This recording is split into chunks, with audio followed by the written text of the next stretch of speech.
Hello everyone, in this video we will learn about IATF audit mandates calculation. I will explain it step by step so it's easy to understand whether you are preparing for an audit or just curious about the process. Let's get started. So today we will discuss how to calculate the mandates for any audit as determined by the certification body, either it is certification audit, surveillance audit or recertification audit.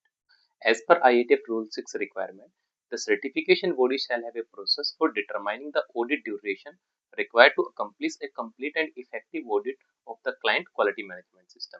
Means certification body के पास एक defined process होना चाहिए जिसके through client के quality management system का complete और effective audit conduct करने के लिए रिक्वायर्ड ऑडिट ड्यूरेशन को डिटरमाइन किया जा सके.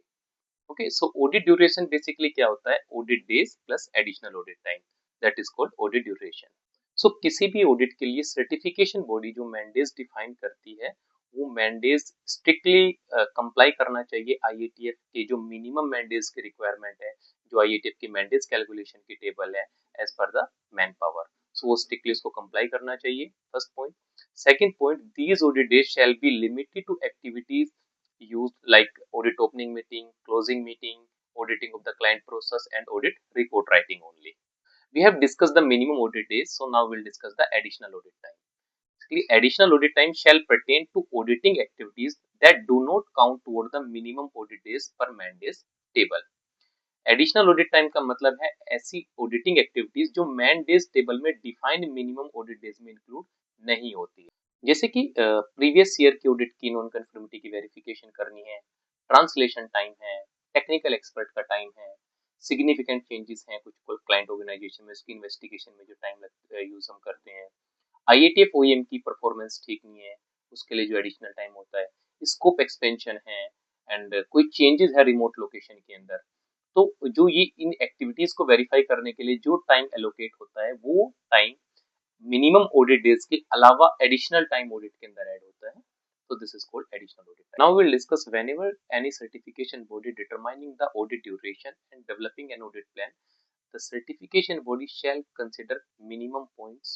The first one is the minimum audit days for the stage 2 certification audit, surveillance audit and recertification audit are determined from mandates table, meaning to say that whatever minimum audit days defined in mandates table as per the IATF requirement, that has to be incorporated.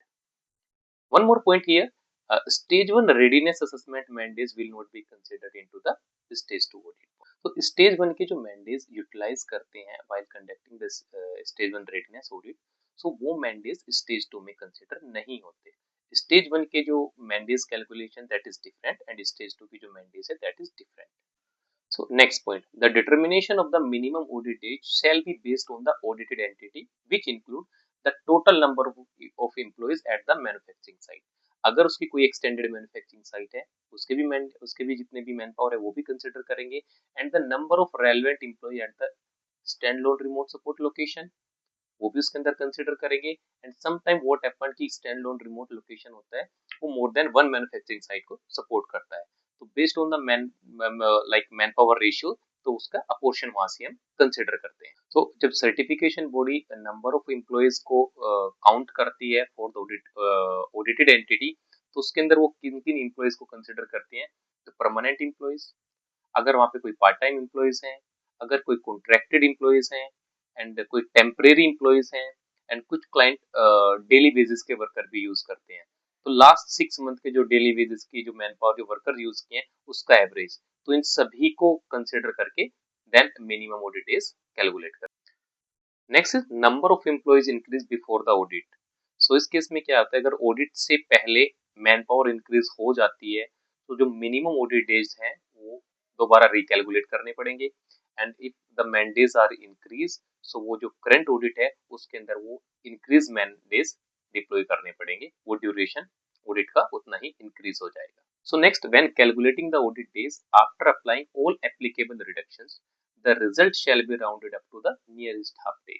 Means इसमें क्या होता है कि audit मैंडेज हमने calculate कर लिए, अगर वहां पे कोई एप्लीकेबल रिडक्शन है वो भी हमने अप्लाई किया एंड जब उसका हम राउंड करते हैं, राउंड ऑफ करते हैं, जैसे कि अगर मैंडेज हमारे 3.02 आई है तो नियरेस्ट हाफ करते हैं. नॉर्मल कंडीशन में हम क्या करते हैं, अगर 3.02 फिगर है उसको हम राउंड ऑफ करेंगे तो then we will consider 3, but in IATF mandays calculation if it is 3.02 then जो नियरेस्ट हाफ है वो 3.5 मैंडेज कंसिडर होगा। अनदर एग्जांपल, अगर हम राउंडेड ऑफ करते हैं ऑल एप्लीकेबल रिडक्शन लगाने के बाद जो मैंडेज कैलकुलेशन है वो 3.53 मैंडेज आया है। ओके, तो उसका जो नियरेस्ट हाफ होगा 3.53 का वो 4 मैंडेज होगा, तो उसको ऐसे राउंडेड ऑफ करना। So next condition, if a portion of the manufacturing site is dedicated to the automotive, then the number of employee from that portion can be used to determine the minimum audit days। क्या ये condition कई बार होती है कि complete manufacturing site के अंदर एक छोटा सा पोर्शन है जो ऑटोमोटिव के लिए काम कर रहा है, rest of the portion working for the non automotive. तो उसमें जो पोर्शन जो पर्सनल वर्किंग कर रहे हैं ऑटोमोटिव के लिए, तो उन्हीं मैन पावर को काउंट कर सकते हैं to calculate the minimum audit days. But यहाँ पे ना कुछ कंडीशंस हैं IATF की, वो कंडीशन मीट होनी चाहिए। Like the automotive manufacturing show floor is physically separated from the non automotive manufacturing. Example, separate building, permanent barrier between automotive and non-automotive line machine, no shared equipment, tooling, production line, etc. Second, personnel working on the automotive manufacturing shop floor are trained for the primarily dedicated to working on the automotive shop floor। जो भी personal वहां पे work कर रहे हैं तो उनका जो ट्रेनिंग्स है वो प्राइमरली जो उनकी ट्रेनिंग्स होगी वो related to the automotive. So next, where more than one auditor is appointed to an audit, each auditor shall perform a minimum of 1 day audit, excluding additional audit time. That is verification of previous minor non-conformities, investigation of significant changes, investigation of IATF OEM performance, and scope expansion and etc. So meaning to say that कि अगर किसी audit के अंदर मोर than one auditor है, 2 है, 3 है, 4 auditor हैं, सो जो मिनिमम ड्यूरेशन है for each auditor it should not be less than 1 day। Minimum auditor को 1 मैंडेज ऑडिट करना ही करना है।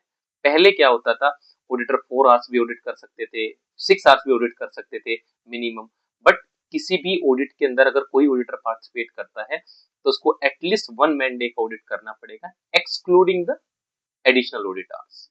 एडिशनल ऑडिट आवर्स को उसके अंदर काउंट नहीं करेंगे। So next point, maximum of 15% of audit days may be allocated for audit reporting। Means जो ऑडिट डेज का maximum 15% time auditor can utilise for the report writing, जिसके अंदर डे ब्रीफिंग या IATF कॉमन ऑडिट करा report की जो draft report preparation है, तो उसके अंदर ऑडिटर मैक्सिमम 15% टाइम यूटिलाइज कर सकते हैं। So next, if the auditor or auditee is not fluent in the audit language, so definitely translator की जरूरत पड़ेगी। So in this situation, minimum 20% additional audit time will be added for those client processes जहां translator का use होता है। Meaning to say that अगर कई बार situation ऐसी होती है कि auditor या auditee audit language में means familiar नहीं है, तो वहां पे definitely translator का use करते हैं, सर्टिफिकेशन बॉडी ट्रांसलेटर का यूज करती है। तो उसमें क्या है, जो जिस प्रोसेस के अंदर ट्रांसलेटर को यूज करेंगे तो उस प्रोसेस में जो ऑडिट का टाइम था उसमें 20% एडिशनल ऑडिट का टाइम ऐड हो जाएगा। So that is another requirement. Now will discuss the audit day. So one audit day is equivalent to 8 hours and one half of audit days means half man days is equal to 4 hours, and the minimum time for auditing the manufacturing show floor and ship be at least 30% of the minimum audit days। तो meaning to say that अगर किसी भी audit के अंदर अगर हमारे 3 मैंडेज का audit है या 4 मैंडेज का ऑडिट है, तो उसके जो मैन्युफैक्चरिंग शो फ्लोर का जो ऑडिट है वो 30% होना चाहिए minimum of total audit days. So next, when minor non-conformities require verification of effective corrective actions, an additional 0.5 to 1 hour of audit time must be planned and conducted for each minor non-conformance। So here I just want to share one more information. Earlier in Rule 5, what happened? 1 hour was allocated to verify effectiveness of the corrective action from the previous audit findings. Either 3 NCs, 4 NCs and 6 NCs. Only 1 hour allocated for verification of the corrective actions of the previous year findings. But now in Rule 6, 0.5 to 1 hour shall be allocated for each minor non-conformity verification and 1 to 3 hours shall be allocated for each major non-conformity verification. If there is 4 minor non-conformity in the last audit, so in next audit minimum 2 hours and maximum 4 hours shall be added for the minor non-conformity verification. So this is the key changes. So next, if the certification scope changes, additional audit time shall be added. So meaning to say that if there is any change reported into the client certification scope, then definitely additional audit time shall be added to investigate the impact of the certification scope change and the capability of the quality management system to continue to fulfill the requirement of the IATF 16949. So next, when the audited client location does not meet the IATF OEM quality and or delivery target is specified in the IATF OEM scorecard submitted with the audit planning information and or the current scorecard reviewed in the opening meeting, the certification body shall add additional audit time to the current audit plan.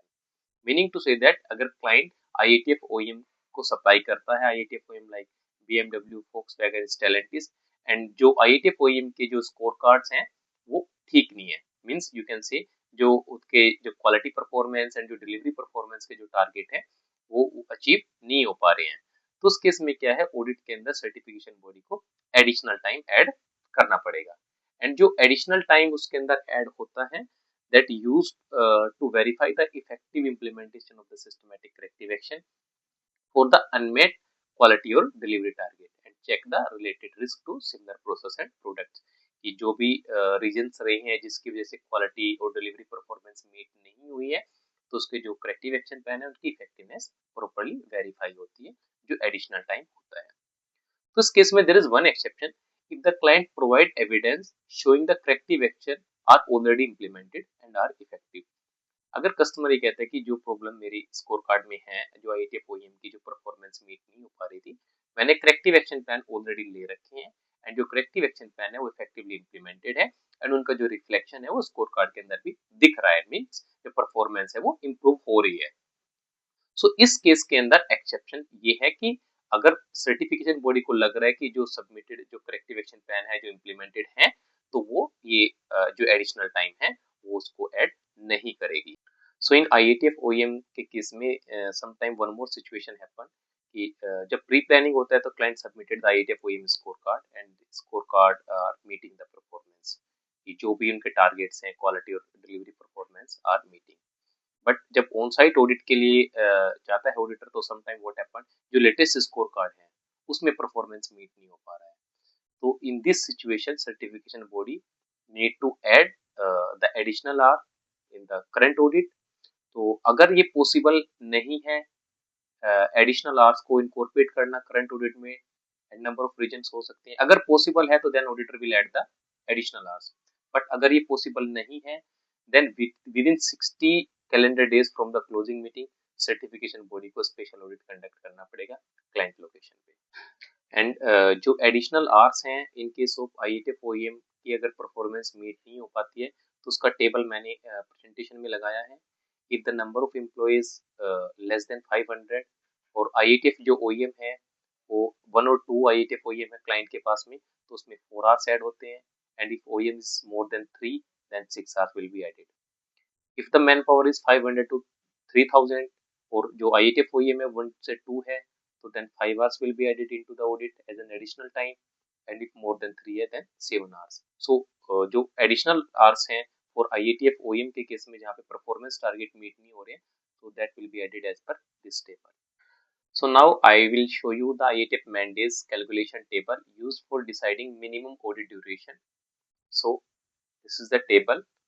So this table is applicable for initial stage 2 audit, surveillance audit and recertification audit. So audited entity number of employees, and next column minimum audit days for the stage 2 audit, and next is surveillance audit, and next table for recertification audit. For stage 2 audit, if the employees are 1 to 11, then audit date shall be 2.5. And for surveillance audit, the employees are same 1 to 11 and the audit date shall be 1.25. In recertification case, if the employees are 1 to 14, then audit date shall be 2.0. So it is the IATF mandates calculation table. So this table refer for calculating the mandates. So I have tried to explain the audit days as simply as possible, and I hope you enjoyed the video. And thank you for watching. See you in the next video. Please share your feedback in the comment box.